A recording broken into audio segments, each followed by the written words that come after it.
Hey everybody, welcome to our next exit. Well, I guess you know what today is. It's April 1st. So April Fools, we're not going to do a spreadsheet right now.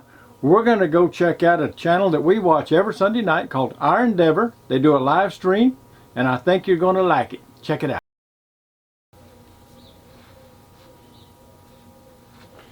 Well, I'm guessing if you got to do some self-isolation, this here is a pretty good place to do it in. And that's exactly what our friends Dave and Karen are doing. They've been out here for about a week, and as it turns out, Karen is an artist, and she painted all of this from right outside her front door. And lucky for us, they do Dave and Karen do a Sunday night happy hour. Anyway, it's a live stream they do every Sunday night around 5:30. If you're interested in the full-time RV lifestyle and boondocking and traveling all around the country, they've been doing this for, I think, 4 or 5 years. And they're a really fun, interesting couple. Check them out. Sundays around 5:30, Dave and Karen's, and their channel is called OurEndeavor.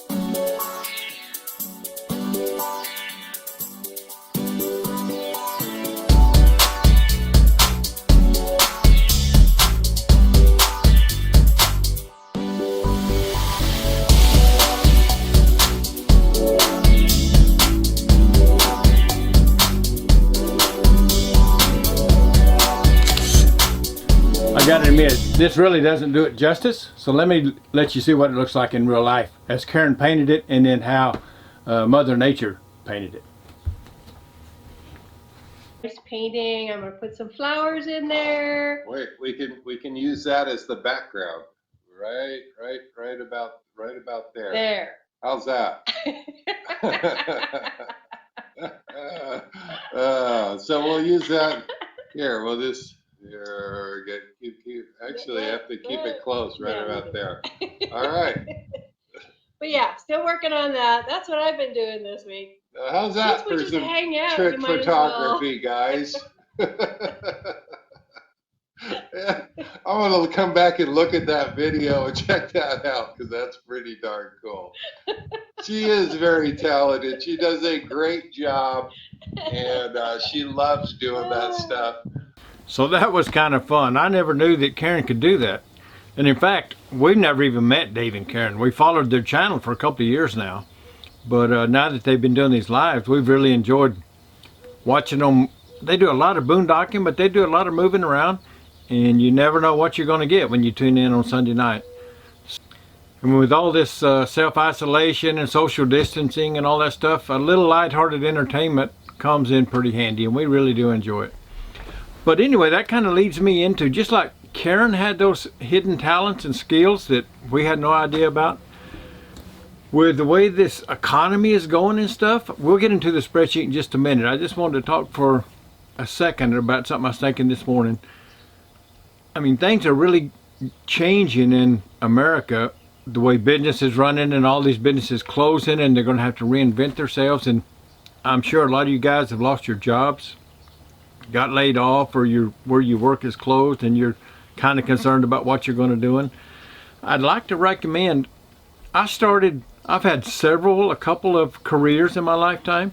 The last 35 years I worked for a casino management company, and I started out as a security guard, and I ended up as the executive vice president of operations, making a small six-figure income that from like $3 to the moon almost, as far as my comparison. And all that happened simply because I saw a need. Like, first I learned about spreadsheets. Back then it's Lotus 123, and now it's Excel. But I wrote a program to schedule all the dealers and the dice dealers and stuff, and to make it more fair and balanced, because tips is a big thing, and it spread it out. Instead of all the pretty little girls sweet talking the schedule maker, the computer designed it. Oh, nobody heard about computers. This was back in the late 80s with a Commodore 64. And I got noticed, and so I got to move up a little bit. And then a little bit later, a couple of years later, I learned basic programming on a computer, and I built a player tracking system before these slot clubs ever got started, and you got all these player cards.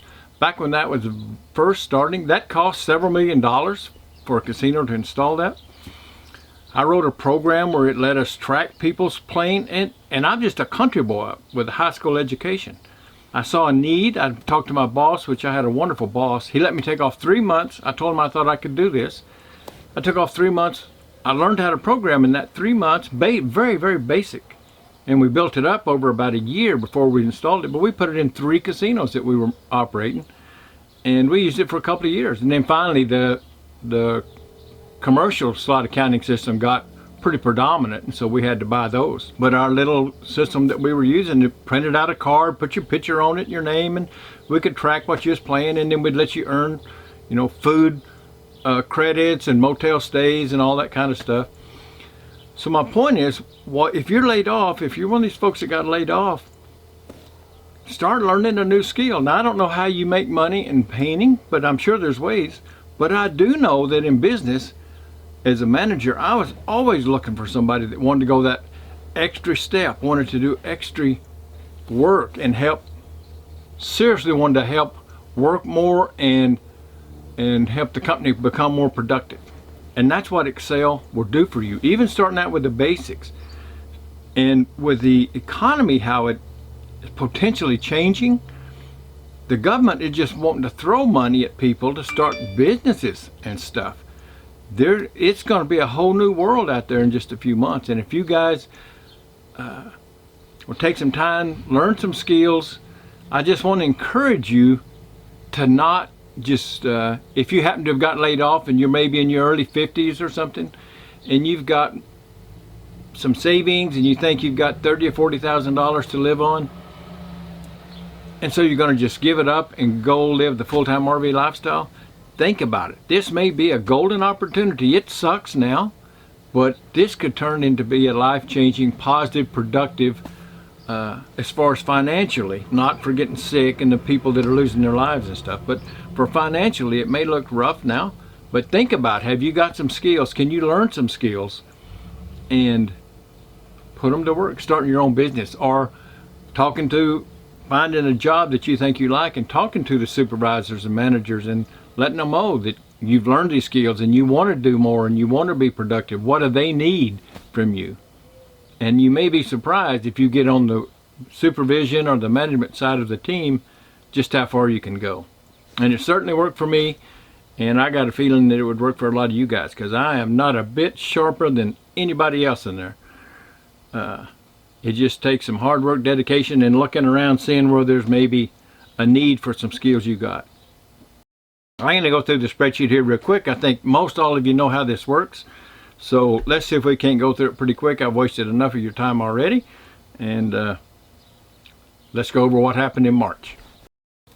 So for the month of March, everything we spend, we include everything that we spend for the whole month, whether it's cash, credit card, a bill that we owe, or something that we paid 6 months ago. We amortize it over 12 months.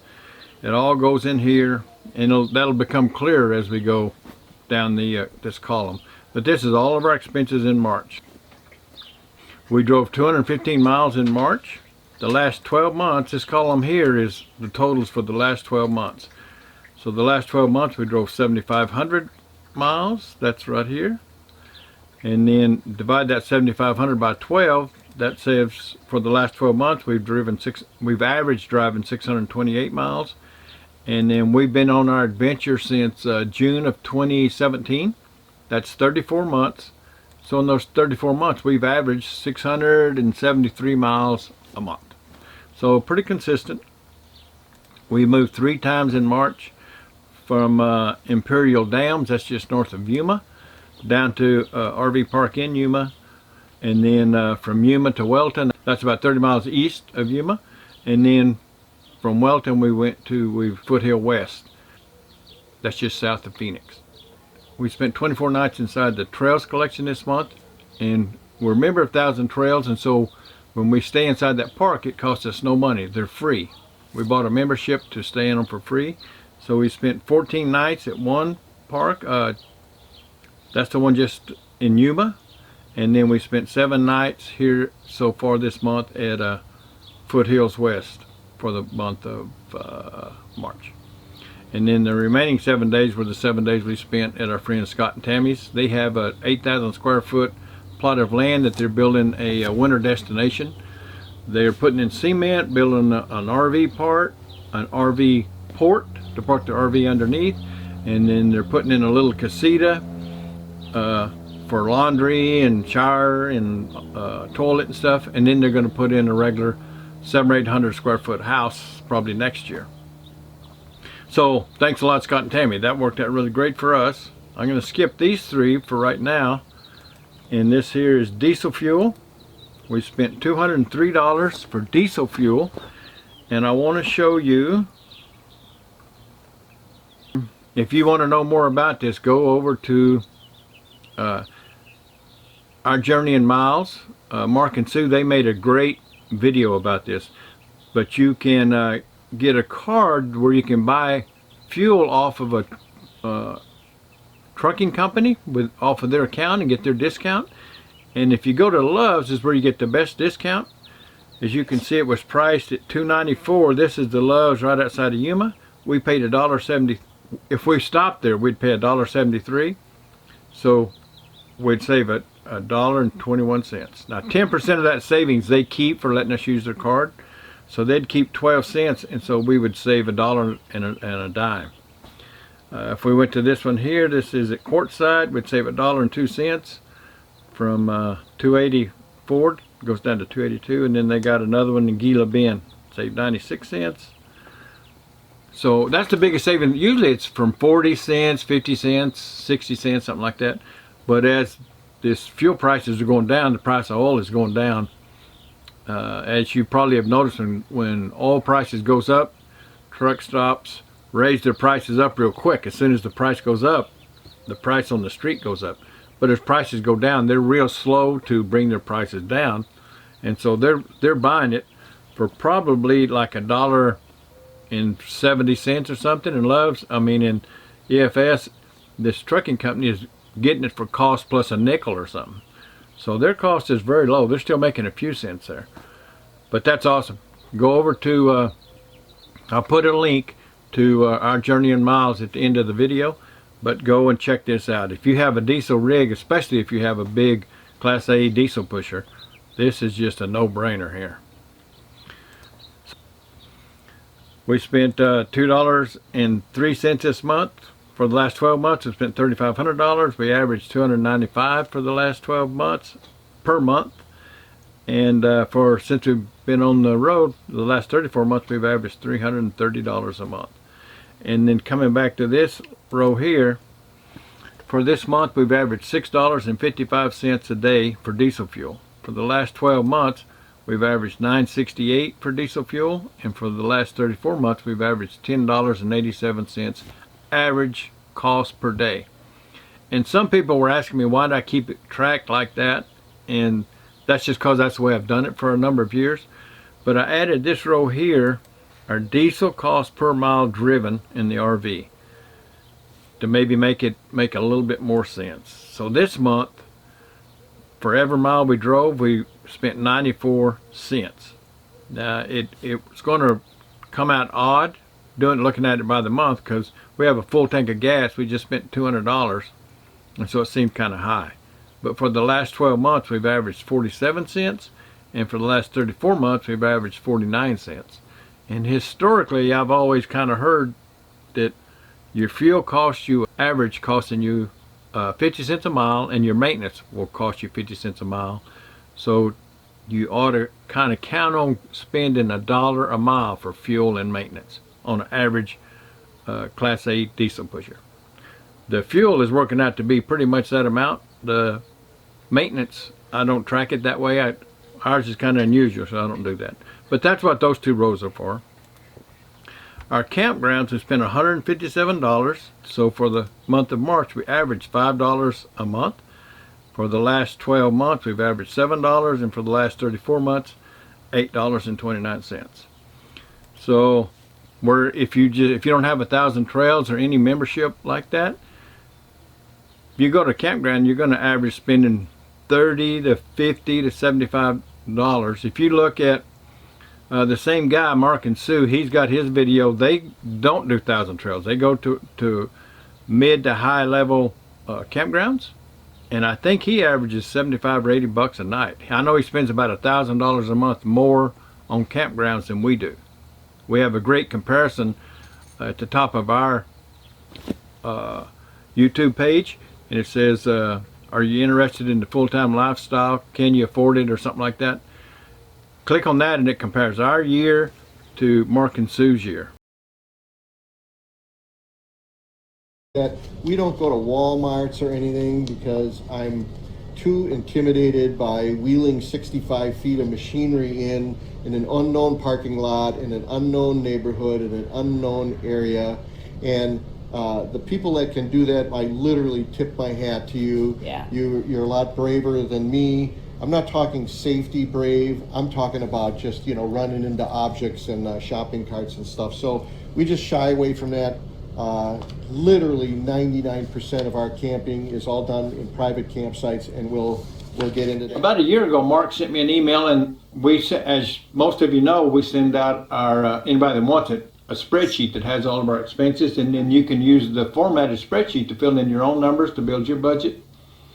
And so I sent him a copy a little over a year ago, and Mark and Sue have been keeping track of their expenses for the last year. So I put their numbers and compared them to our numbers, and here you can see that. And the only things that really differ is our campgrounds. We spend $261 a month on average. They spend $1,300. And then our entertainment, we spend $530 a month, and they spend $1,500. So $500 to $1,500. So they spend, Mark and Sue spend $1,000 a month more on, this is hobbies, recreation, tourists, souvenirs, pet expense if you have a pet. All those little extras that you can control, they're controllable expenses. And then your campgrounds. All the rest of the things, our groceries, our dining out, our fuel cost, our insurance, all of it's basically the same. And it's a very enlightening, and it depends on how you want to do it. And the same way, Chuck and Cheryl, their channel is called Get Gone With Us, and there's a link on our main YouTube page as well. They spend about $32,000 a year for their RV lifestyle. We spend around 50, and then Mark and Sue, I think they're at 75 or 80. So that's three pretty different ways to do this lifestyle. Okay. And then our average dues for 1,000 trails, we pay $628. The trails collection costs us $214. I think it's going up to about $300 this year. And then we belong to another membership called RPI, and that costs us about $150. And if we stay at an RPI park, they cost us $10 a night. Trails collection and 1,000 trails are free for the most part. They do have a couple of parks have some upcharges, but most of them are free. We spent $0 for repairs this month. On our auto, $77, it was all just gas. Our insurance on the car and RV, it's $1,550 for RV full-timers insurance for 12 months, and it's $834 for our 2013 Lincoln MKX, and we have a $286 umbrella policy. We add all three of those up and divide it by 12, and that gives us $223 a month we allocate for insurance. Groceries, $1,214, and that's not just groceries. That is everything we buy in the grocery store. Toilet paper, paper towels, food, dog food if we buy it in the grocery store, cleaning supplies, anything we buy in the grocery store, $1,200. For the last 12 months, we spent $11,700. We averaged $979 for a month, and since we've been doing this, $909. Eating out, restaurants, $84, and we normally do right around $250 to $300, but as everybody knows, the restaurants are closed. Our cell phone, we have 2 cell phones, and we have a jetpack, and all 3 of those get 15 gigabytes of high-speed internet. And then we have another jetpack that for $65 a month we get unlimited data. So we're gonna, the The one jetpack that only has 15 gigabytes, we're going to dump that one, I think, in April. We had a contract on it, and it comes up in April, so we'll cancel that, and we'll have the 2 cell phones. Oh, and I have an Apple Watch that has it's connected to my cell line. That costs $10. So we add all of those expenses up and divide it by, and it's $229 a month. DirecTV, $94. Medical. This is our Medicare. We have $145 a month that we have to both pay for our Part B. We have $13 a month for our Part D. That's our prescription drugs. So that's $26 for the 2 of us.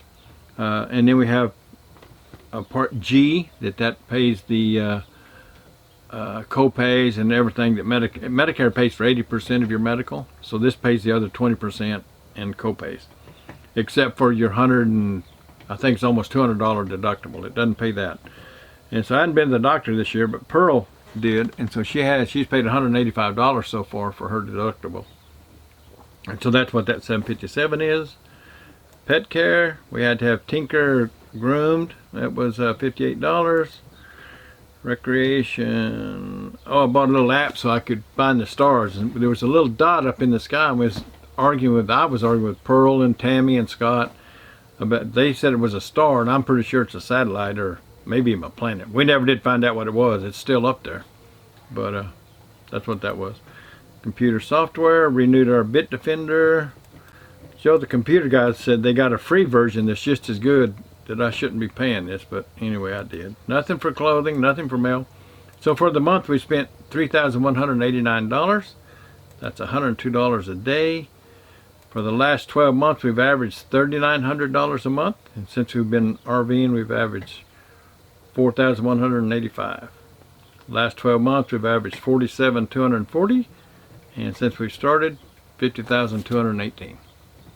So that pretty much covers it. I hope that helps you. And once again, if you're having trouble, if this economy is catching you sideways, think seriously about maybe starting your own business. What is it you could do? The government, there's just no doubt in my mind, they're going to be coming up with programs. They're going to be needing, the whole country needs everybody to get back to work. This is an opportunity for folks to get a step up in life. And if you're not entrepreneurial type and you just don't think you want to do that or whatever, think about learning a new skill, whether it's computer programming or learning Excel. I mean, that worked for me, and that shot me to the top of the line. It just was a great career move for me. Learning a skill, learn how to write macros, learn how to make pivot tables, learn how to cultivate data, not A plus B equals C and 2 times 3 is 6. Not basics. You gotta, but there's videos that explain this so well. If you have that kind of aptitude, think about it. There's some opportunities out there. Don't start doing this lifestyle on a shoestring, because Pearl and I, we've been doing it for 3 years. We enjoy the heck out of it, but we're getting kind of tired of it. We want to get a house. We want to do some other stuff. And especially, depending on your age, you may want to do it a long time, but sometime you're going to want to, sometime there's a good chance you may want to get out of the RV lifestyle and do something else. And now if you're 75 years old or 65 or 70, and you're doing it all on a shoestring, you may not be able to untie that knot. So think about it. Good luck to everybody. Stay safe. Wash your hands. We'll see you guys at the next exit. Thanks for watching. Bye-bye.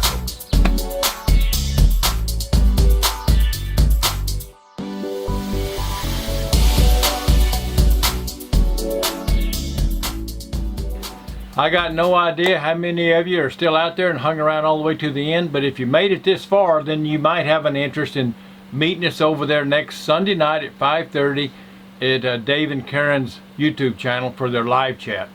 Why don't you go over, subscribe to their channel, click that little bell, and you'll get a reminder so you don't forget. We're just self-isolating and shelter in place or whatever your part of the country is doing, so we just will have some fun and go visit with Dave and Karen. I know they got some brand new stickers. We've got some brand new stickers too. They said that if you would send them an email, they'll get a stamp, put it in the envelope, and mail you one of their stickers. Well, we'll do the same thing. If you want a sticker, Here's our email, boborpearl@gmail.com. Shoot us an email and we'll send you a sticker.